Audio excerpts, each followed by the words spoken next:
Michezo live. Cheki sasa. Hello mwana michezo, karibu katika channel yetu ya Michezo Live. Usisahau kusubscribe, kulike, kucomment na kushare na marafiki ili waweze kupata habari zinazohusu michezo. Mshambuliaji mpya wa Simba SC, Libase Gueye, ametoa wito mzito kwa mashabiki wa klabu hiyo kujitokeza kwa wingi Jumapili katika uwanja wa Benjamin Mkapa, Dar es Salaam kuisapoti timu yao kwenye mchezo muhimu wa Ligi ya Mabingwa Afrika dhidi ya Esperance Sportive de Tunis.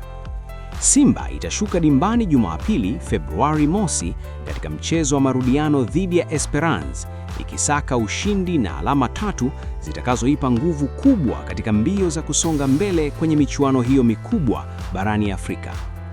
Mchezo huo unatajwa kuwa wa presha kubwa, huku kila pointi ikiwa na thamani muhimu kwa hatima ya timu hizo kwenye kundi. Gueye ameendelea kujipatia heshima kubwa kwa mashabiki wa Simba baada ya kung'ara katika mchezo wa Ligi Kuu Tanzania Bara dhidi ya Mashujaa FC, ambapo aliibuka mchezaji bora wa mechi hiyo na kuifungia Simba bao la kwanza katika ushindi wa mabao 2-0.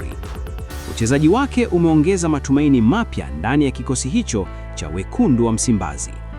Mshambuliaji huyo amesema anajivunia kuanza vema safari yake akiwa na Simba, akisisitiza kuwa ushindi huo wa ligi ni motisha muhimu kuelekea pambano gumu la Jumapili dhidi ya Esperance. Gueye ameeleza kuwa anajisikia tayari kuendelea kutoa mchango wake kwa timu katika michezo ijayo, kuwa morali ndani ya kikosi ipo juu, huku maandalizi yakiendelea vizuri chini ya benchi la ufundi.